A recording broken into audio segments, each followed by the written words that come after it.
What we're doing for our transmission mounts. On this side is a factory Lexus SC setup, and this is the this is the ISF setup, sorry. That's the SC setup. The way the ISF would work is you have a bracket that bolts to the transmission, which then goes into this mount, which goes into a cross member. On the SC, that mount goes straight to the transmission, straight to the cross member. So if we take this mount, you know, it'd be easier with two people, but all right. So we see these studs and we line them up, drop right in. Unfortunately, those are a wider bolt pattern than our SC. It wouldn't quite drop in and fit. And so that way, we know this won't go into that mount. But what we found is that bolt pattern is the same as our adapter bracket. So that will drop directly in. We now can bolt the SC mount directly to the ISF transmission, directly to a cross member, and doing so buys us about a ½ inch on the top side of the transmission. It'll point the transmission down about ½ inch, which is going to make clearance up there a lot better. The problem that we'll have is our bolt heads. They get very narrow. So for our fitting purposes and fabrication purposes, I could not get what's called a button head Allen in time. So we are just going to bolt that on and cut the heads down substantially so we can get this together and get our engine into the car. And we'll get started on that, and I promise I'll hit record this time so you can watch along.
Would you look at that? You can see an oil pan, and there's an empty lift table. We have an engine suspended. So up top we've got that crossbar with chains to the lift points holding it for right now. And it's looking like we'll actually need to tip the engine down a small amount. The transmission though, that worked out perfectly. And on the front side, we are gonna have just enough room for our cooling package. I'm getting incredibly excited. So our next steps are going to be stripping the subframe and getting just the aluminum section in here so we can start to visualize what we're doing on our motor mounts. And when we kind of have that rough idea, we're going to then lower the engine and get the left to right position a little bit better. But man, it's like it belongs here.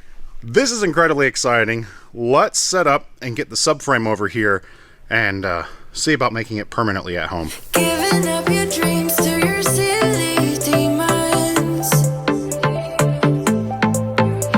We're diamonds in the dust, so why can't you see it? Keep getting under your thick skin, trying on not building a nest in your weaknesses. Swimming around in your bloodstream, can't make it stop. Oh, I just need to tell you that. Oh, don't. Well, as the old saying goes, count your chickens before they hatch, and you have two in the bush, I think.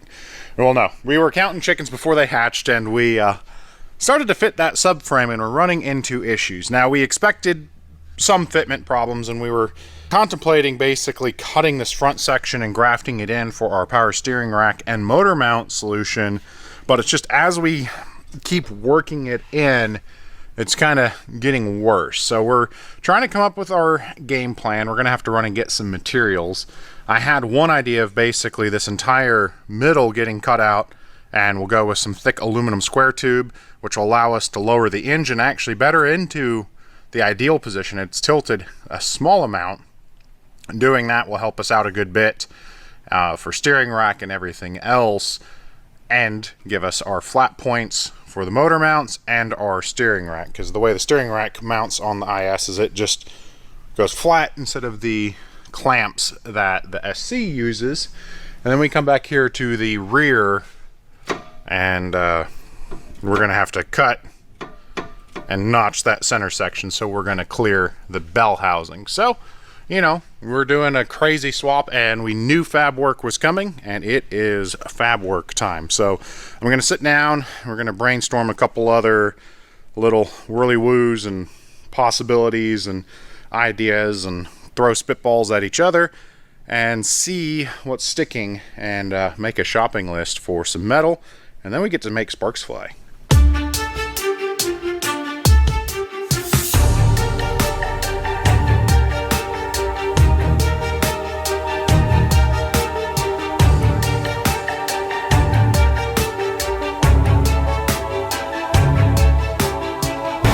Here you see some real fancy graphics. I'm hoping I can get some 1" by 2" square tube, which is going to reinforce this bottom section and let me cut this entire top section and these rack mounts off.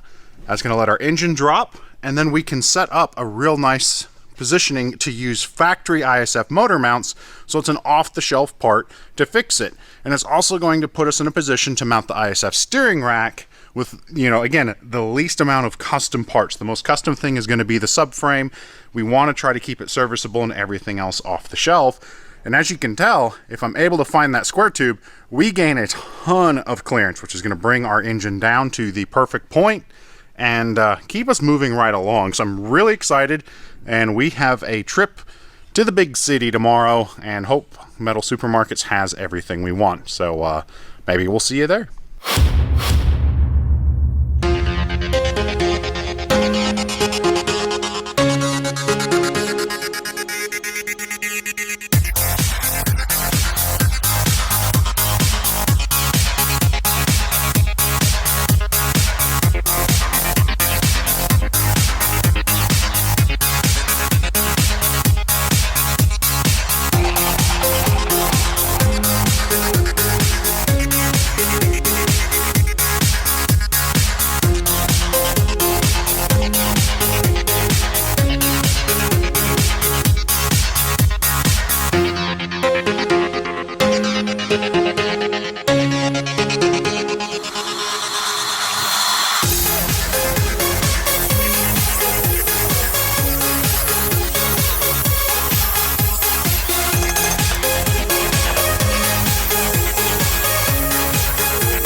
You said you were just going to take a little off the top. What happened? I took a little off the top, and then a little more. You didn't need this. There's nothing left. We're not using that steering rack, so we didn't need that. We're not using that motor, so we don't need that motor mount. So what's left? I mean, is there realistically going to be anything that we can use off this? The suspension mount. So the car upper control arms mount here and here, and that mounts to the frame rail. Right. So everything in the middle was just in the way. So that's gone. And we are ready to weld. Okay. So, So the weld is going to go in between the cast and this new aluminum piece. which is fun. It takes all, you got to carefully heat the aluminum and make sure it doesn't cool too quickly, otherwise it can crack. So it's going to be a little bit of a complicated weld, but we can do it. And once that's welded, then we can put the engine kind of in its place, mount the steering rack, build motor mounts and sweat a whole lot more and make a lot more aluminum dust.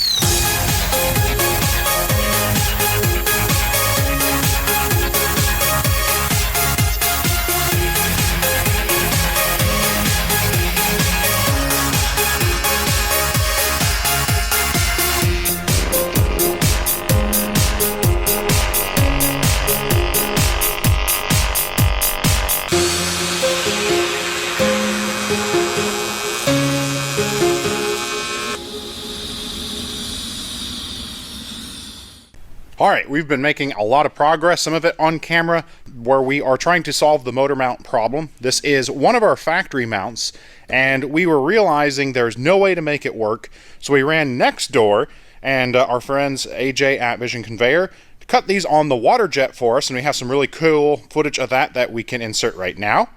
Okay, and now that you've saw how these are cut, we will be able to bolt these onto the engine in place of these big chunky things, and then we took some of this nice 1.5-inch pipe and then bent it in that real cool Rogue Fab machine. So effortless. Okay, has to go to 32 degrees. Because we're expecting spring It's belt. right there. Wait, a little more. There we go. Right there. Yeah. That was actually very... nice and smooth that bend is. Yeah, that's really nice. And these are going to work where we still have to cut them down to length, but they will effectively weld into that, and these will kick over to the aluminum subframe, where we will then notch that pipe, use this bushing kit, build some ears, and that is going to be how we mount our engine. And we are very happy with our position front and back on the engine because of one spark plug, right? Now, we're happy for serviceability, but we ran into some problems. So yeah, definitely. if we go back anymore, we will never be able to pull this coil pack without either entirely removing the brakes or the engine. And Neither of which sound very fun. that sounds very Ferrari. Yeah, it does actually. But another thing is that this engine is situated sort of kind of where it's going to be. All right, moment of truth. You always... What? What? You already did it? There was a couple turns. No wood either. There's no wood in there, and if you look at the subframe and the oil pan, I can put my fingers here safely. you can. And the oil pan is very level. It's not like all cattywampus or nothing. And we have some motor mounts, some very custom motor mounts. Now, these are just tacked in there. You can wiggle an engine and it doesn't fall. The car's going to fall off the lift before it comes out. Let's not have the car fall off the lift. But, dude, these... Okay, so these are all just tacked in there. This needs a lot of finish welding and finishing and grinding and all that stuff. And But- box some sections in so it's so you have structural rigidity this way and this way and that way. And I will say this, though. We officially have the first 2UR in an SC chassis. It is mounted. The transmission is mounted. 2UR The- GSC in a Lexus SC300. And let's see what, like, up top looks like. Yeah, let's finish there. See if we gained anything. I don't think we gained anything. I think we're gonna have to get rid of that hood. I know we don't have the thing on there, but like it doesn't look all that bad, really. It's about the same resistance it always has had, I think. Let's see. Yep, we have right there. That's where. A little bit right here. Actually, though, yes, it's contacting there and there. We still have that but it's not as severe as the first time. The first time we closed it, like this was spotless and it was a ton of grease. So I think we might be able to just section this a little bit and then just kind of make that work and maybe put a piece of flat steel in there. and then Tavares tape. Grinding a little bit to clean up his welds to get them looking a little better. It is raining and we are going to be handling these a whole bunch, so he's not painted them yet. We're going to let it cool off and then we're going to test fit and make our last ears. Mm-hmm. And then that sounds like a good point to call victory, right? Anyway, we are trying to get the wheels turning left and right on our SCF, and we have got the subframe back on the table because it has a lot of prettying up left to go. We need to finish welding in the motor mount ears and box those, but most importantly, we have to get our steering rack to live on the front of our subframe. similar to how it was on the original SC. The ISF steering rack is relatively simple in the sense that it is just perfectly flat mounted. The SC's was kind of a clamp mount that would be a little bit more difficult to fabricate, but the most important thing is this section of the tube needs to be out 2 inches and up 2 inches from the bottom of the steering rack, and then we need some flat ears for it to mount into. The way our motor mount's set up with this nice big channel, the section of the input has all of the room that it needs, no issues there. And some of you may ask, why are we going electric power steering? Again, we're trying to make everything about this car electronically and steering and just technology wise like the ISF. And electric power steering you may not like, but with proper computer coding feels amazing, and it saves us from having to plumb in a hydraulic system. So we are going to set up the cameras. I've already got centerline marked and centerline mark, and I'm going to try to come up with, if I want to do an ear design, originally I was just going to run a tube, but we can do a tube, we can do standoffs. I've got a couple different options that we're going to start playing with, and then get to cutting and welding here in just a short minute. So we'll see you in the time lapse.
All right, now that you've seen some time lapse, let's get you caught up on what we are working on.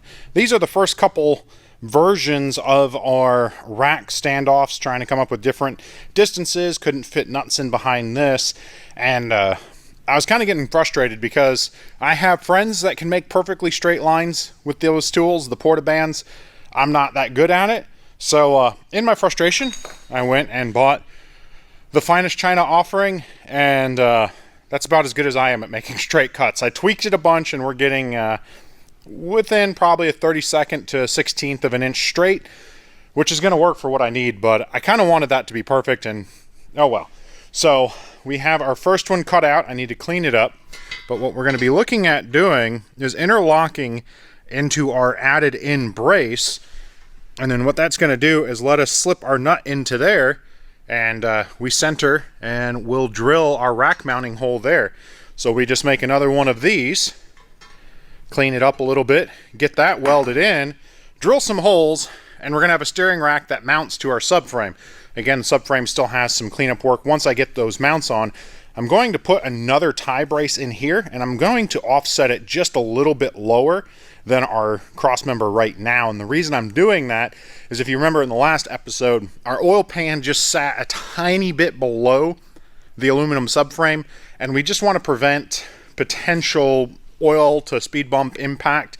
So by adding a little bit of sacrificial aluminum, that will kind of pick the car up enough that if Freddy comes in too hot to something, that's going to take the sacrifice. So we're going to go ahead and get this cut to look like that, and probably do some welding, and then more cutting, and then more grinding, and then more welding, and then a lot more grinding and welding to finalize that, and then hopefully it can go back in there, and then come back out again, and then back in and out. You got to do that a whole bunch if you haven't figured out.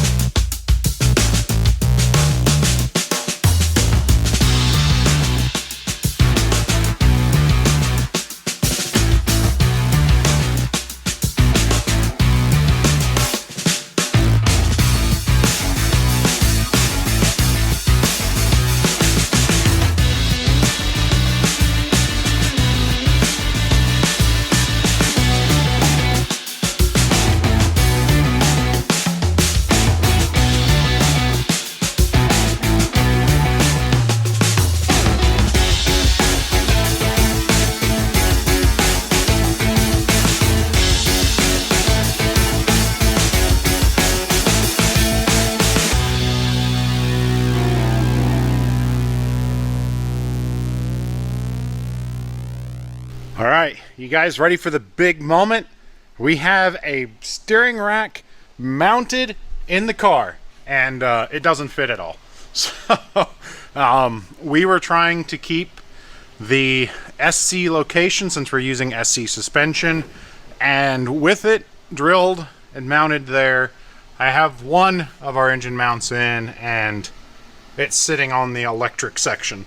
If this was a traditional hydraulic rack, it would drop right down and fit absolutely perfect. But if we come over here, that mount doesn't line up, which is kind of a bummer because I've now got to cut the mounts I spent the day working on off and rethink this whole process, because we need to be careful when you start moving steering racks. You can affect a lot of different angles, the Ackerman angle. Again, there's just a lot that can get affected by it. And other good news, though, I mean, it's kind of exciting. Let's see if I've got enough light to show you. Right here, that's the steering shaft that goes from the steering wheel down to the power steering rack. And the good news is that's not going to work either. It's going to be directly in the way of our headers, and it's having to come down at a pretty steep angle to meet our steering rack. So we're 0 for 2 up to this point, but we're going to keep a positive attitude because we have the 2UR mounted to a subframe in the SC. We can't steer it or drive it, but it's in the hole mounted in a good way. So I just need to kind of work on the napkin math of how much we're going to affect all of our important steering angles and geometry by dropping that rack a little bit. But when you do questionable choices, this is what you run into. You spend all day making a mount that you're kind of happy with, and you're going to throw it all away and start over because we're pioneers. We're pioneering something nobody else wanted, but we're real excited to be building. So let's do some math and see what our solution will be. Alrighty, so we ran our simulations and I fixed the problem. It was pretty simple. We re-drilled our holes and just dropped the rack about 3/4 of an inch, and we have absolutely perfect clearance on the top now, pretty much just like it would have been in a ISF. And I guess small benefit is the steering rack's now the lowest part, you know, so we're not going to hit the oil pan, we'll smack our steering rack.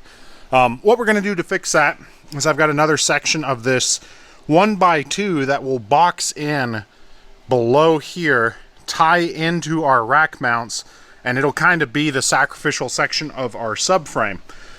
So now what we've got to do is support the engine, hopefully one last time. We'll pull this whole assembly out. We are going to do all of our finish welding, grinding, polishing, reinforcement, prettying, and then exhaust manifolds and wiring. You know, we have finished welding all that we can on these ears. We fully welded in kind of our sacrificial bar, blended it into the power steering rack mount, and then we have cut out and prepped our last couple filler pieces. We have 2 pieces that we are going to stand up and box the back of our motor mount. We can't box the front because we need to be able to slide the ear in, and I'm out of grinding discs. I just have cutting discs. We might round this a little bit so that way you're less likely to cut your hand going in and out, or we may leave it just like that and stay true to the Japanese fashion. So we've got one on each side. I have some thin aluminum just to make a nice little finisher panel and kind of complete the cosmetic look right there. And then we have these large tie-in plates to seal up the top of our rack mount and tie it into our structure bar and our structure / sacrificial rub bar here, which should give us a lot of strength. I can't box the bottom or add any more there because that's where we need to come up from our bottom with our nut. So we're going to burn all of that metal in, cut a little bit more, and then go home maybe the same day, probably tomorrow. It's getting kind of late.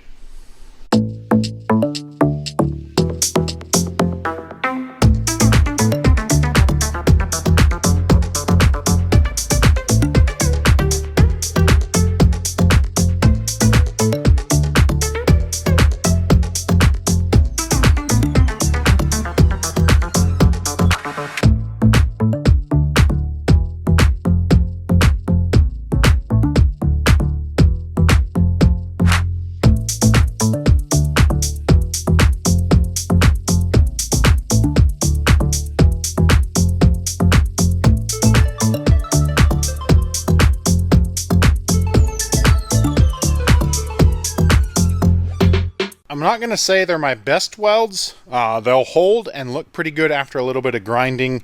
We are running up against the limits and duty cycle thresholds of this welder, and it's incredibly late, and we have a very early morning tomorrow. Hey, we got stuff dangling, don't we? Everything's dangling. Hopefully it's not this engine that's dangling. But yeah, everything is bolted up. And now we have the steering rack in place. We can't steer, can we? No, we still have a few things to connect, like a steering shaft. Yeah. And suspension. But Yeah, honestly, this looks really good. So, a few people had some concerns about the structural integrity of the welds, and I'm gonna let Jared go over some of this because I don't want to mess things up. I also didn't weld it, so Yeah. any issues or complaints, you just tell him. Yeah, they're fine. that's the Wrench Here, Everyday ready? complaint department.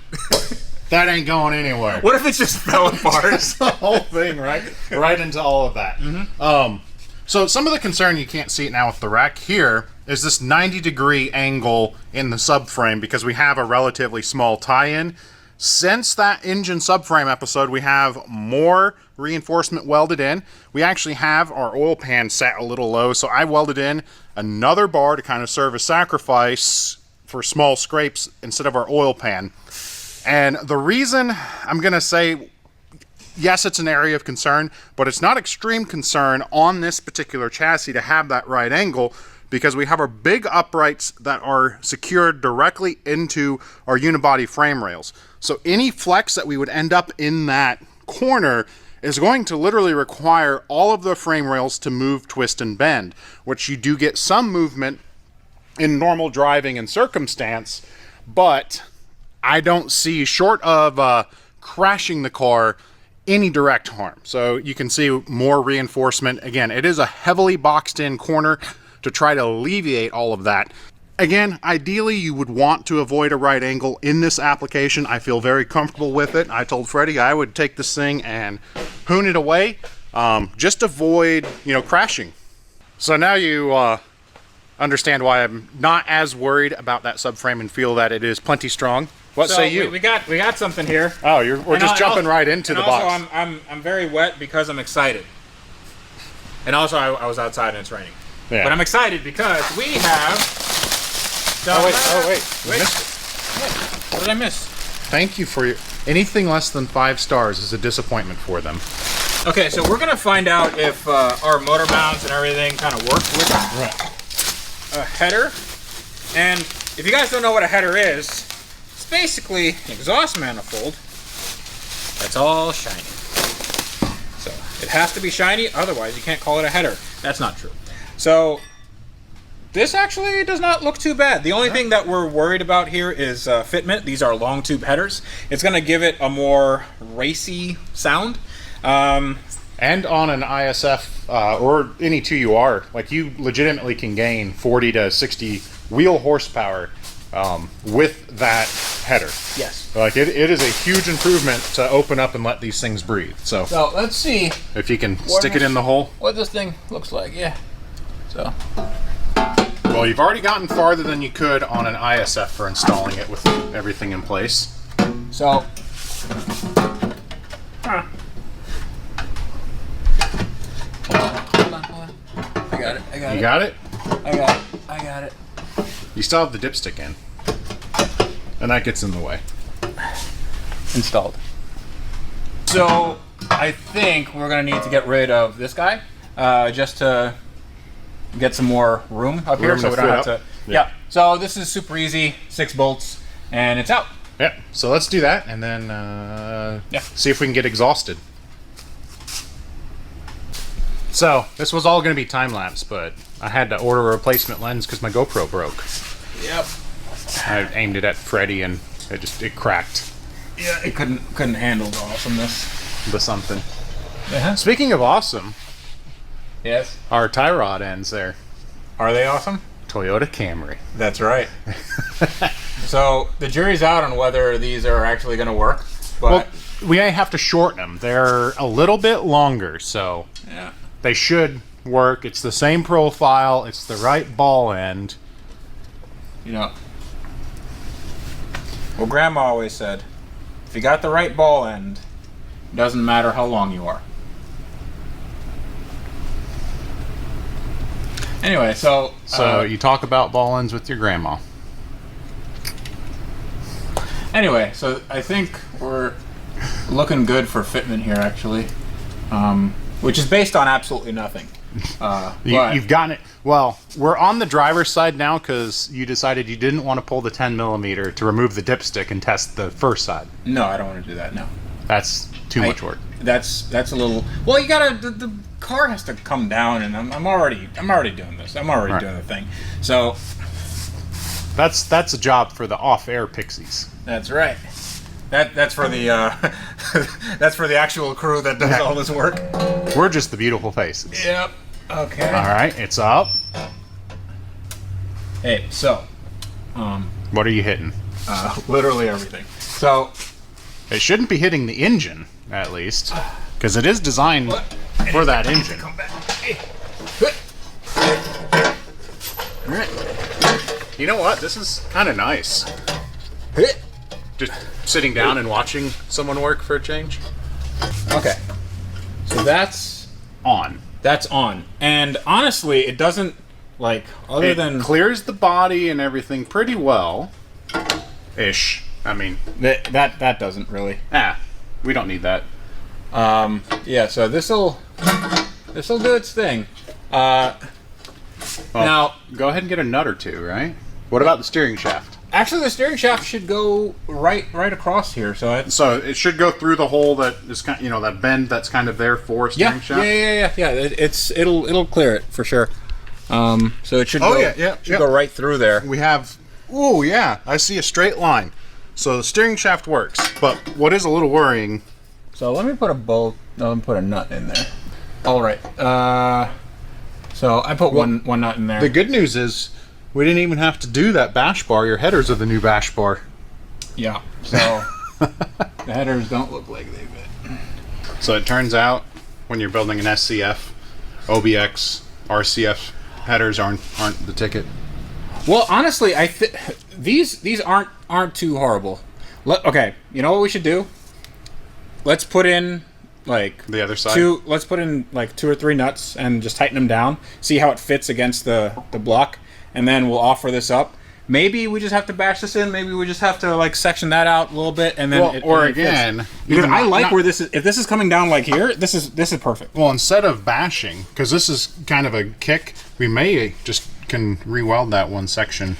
The problem is getting in here. That's going to be the issue. That's a leak. You can deal with it.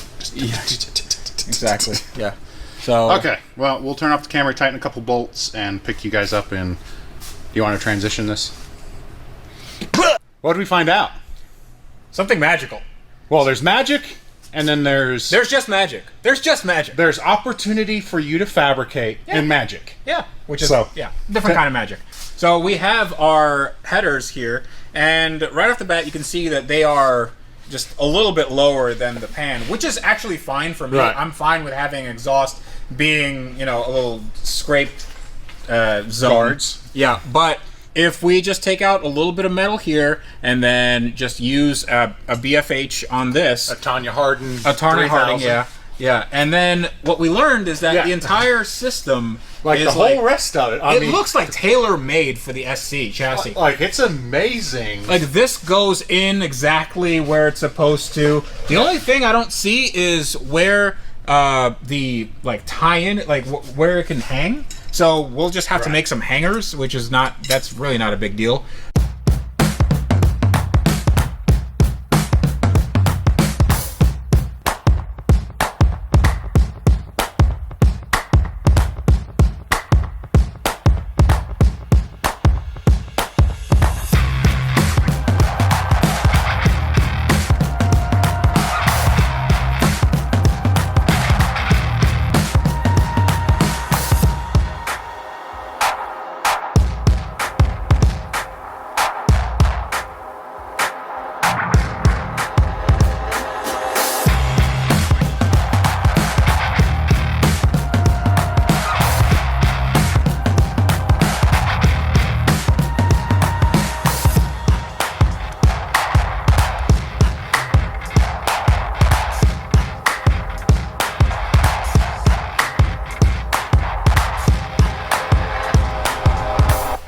So, what'd you find?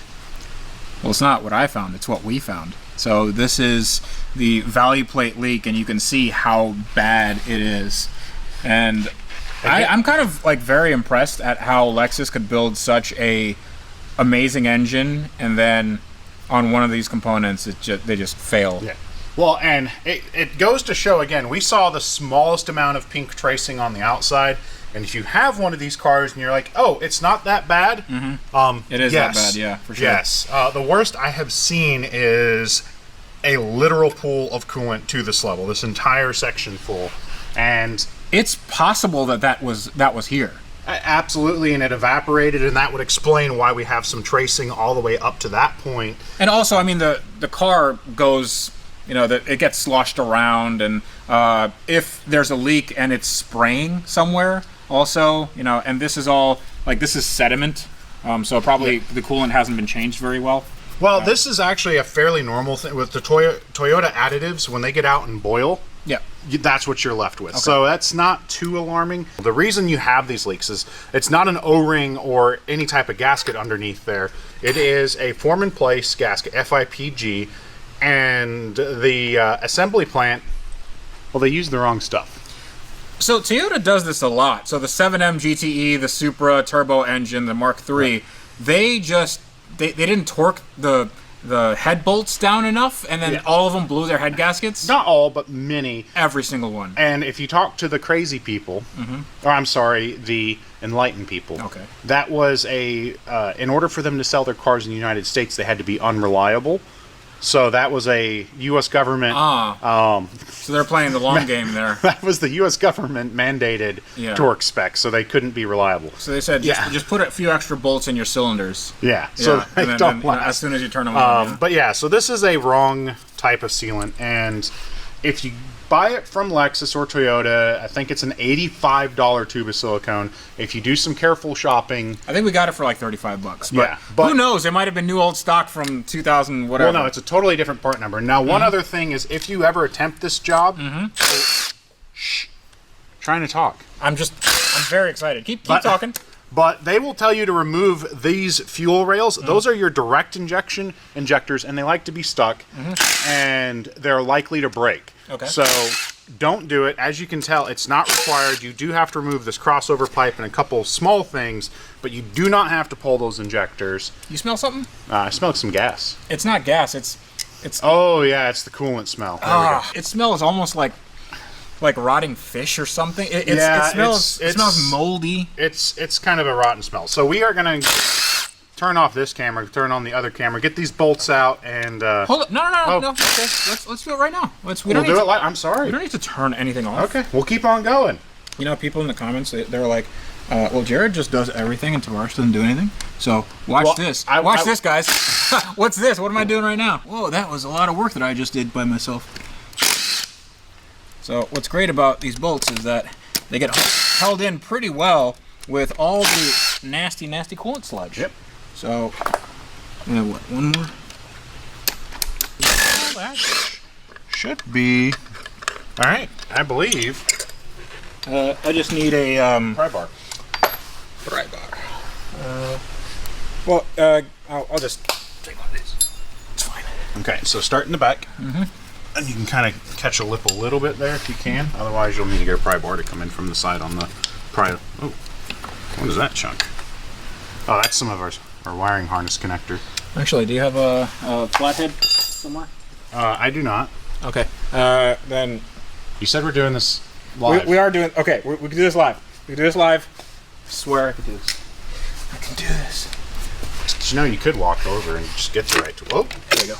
Wow, that should have been held on a lot. No, this is. Well, we're going to be able to see where this was. This failed. Yep. So now. So it has to up and. Oh, up we and might back. want to pull. We need to pull that stud. So you need an e-Torx. I would just pull the stud. Okay. There we go. All right. Now wiggle it back. Straight back. You got it. I think this is going to be in the way. There you go. No, because it goes down a bit. Right. Yep.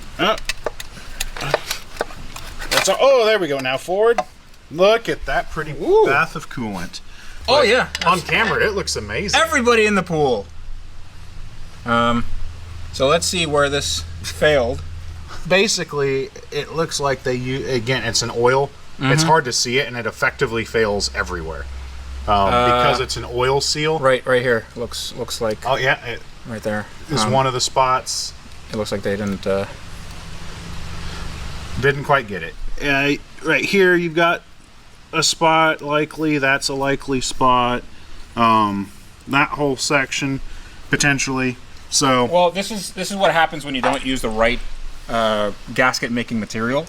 A lot of people just use regular RTV, and sometimes it's not what's called for, especially in Toyotas. I actually learned that on my Lexus because I did my water pump and I used the wrong sort of RTV, and I had to end up doing that again because there's like different additives in the coolant that will eat through it over time. I mean, how much would this cost realistically? dealership rates are all over the place, anywhere from $800 to $3,300. Okay, so It's a lot of work. on the high end, you're paying $3,000 for this, and they could still mess it up. Well, and again, if they happen to have old manuals and put it together like it said from 2008, Yeah. you paid $3,000 for it to do that. So we are going to stop for today because we don't have any more parts. Yep, they come in the morning. Yeah. Well, hopefully, maybe, Yeah. maybe, and then we will see you there. So. So here are our new parts. We have a There's some rain. big black plastic thing. So this is for the harness that goes on the top of the intake manifold. For everyone who has one that it's broken, that's the part number that you need. Okay, there we go. That's what you need, because every one of them is broken. Yes, and this is essentially why these parts fail on this engine. They don't use this. This is a seal packing material. It's called FIPG, FIPK? Yeah, FIPG, form in place gasket. Form in place gasket, But yeah. you need that formula right there. A silicone liquid gasket. And no, it has specific how Derek from Vice Grip Garage would say dinosaurs and vitamins. Yeah. So yeah, it needs its dinosaurs and vitamins. So we have It's silicone and silicone. we do have some connectors for the injectors, and these are actually we got 8 of these, and I noticed that on ours 4 of them were gray and 4 of them were black, and these are all gray. So we're gonna hope that there are no black ones that need replacing. And then we have our intake manifold gaskets That aren't folded, which is always a plus. Yeah, so always make sure to cut these just really kind of willy-nilly Directly towards your... directly towards all your vital organs. You always do it like this. Come closer. Come closer. So you just do like that. And then you got one of these, and this is a metal gasket. It's exactly what we need. So we shall put this back. So it doesn't get damaged, and... Let's go put this car back together. Well, this engine back together, and then the engine in the car, and then the car starts, and we go vroom vroom, yeah, crash. that's really quick and easy.